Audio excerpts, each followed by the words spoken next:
Arkadaşlar merhaba.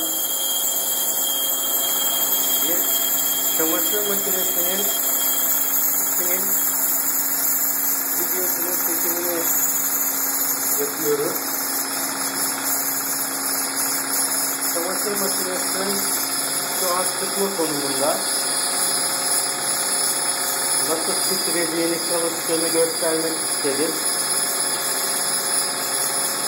Bir de çamaşır makinesinin içinin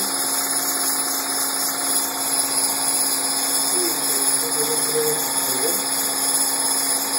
Şu an çamaşır makinesi sıkma yapıyor. Şu gördüğümüz ilk açma butonunun arkasındaki kablolar.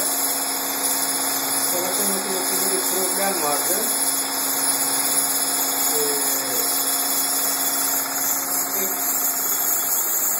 Şebeke voltajı şuradaki kondansatöre geliyor. O kondansatörde bir temassızlık vardı. Soketinden kaynaklı. Onu direklerine lehimledik. Soket oldukça oksitlenmişti. Bir temas yapmıyordu. Yine çalışmadı ama. Ondan sonra kabloları takip ederek bu kabloları açma kapama düğmesinin hemen arkasındaki soketlere geldiğini gördük. O soketlerde de temassızlık fark ettik. Butona bastığımız halde iletim yapmıyordu. Soketleri çıkarttık. Oksitlerini temizledik. Biraz daha sıkıştırarak taktık ve iletim sağladık. Çamaşır makinesi çalıştı. Bize fırsat çamaşır makinesinin içini görüntüleyelim, çalışmasını görelim, videosunu çekelim istedik. Şu gördüğümüz çamaşır makinesinin önündeki ısı düğmesinin derecesini ayarladığımız düğmenin arkasındaki soket. Bu da çamaşır makinesinin beyni dedikleri parça. Buradan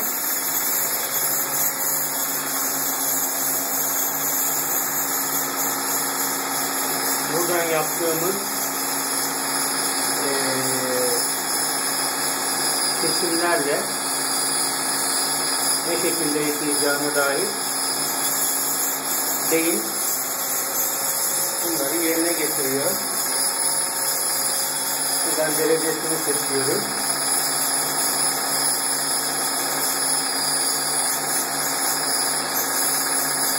Buradan da açma kapama ve deterjan koyma yeri. Hemen arkasında da deterjanı su ile aldığı hazne. Burası da çamaşır makinesinin kazanı.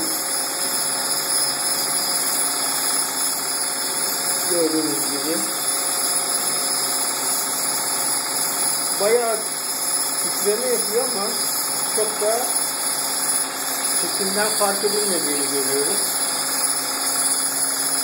Burası su alma vanaların ışıkları. Birisi sıcak su, birisi soğuk su. Bir süre önce soğuk suda vanasında problem oldu. Yine aynı parçadan alarak değiştirerek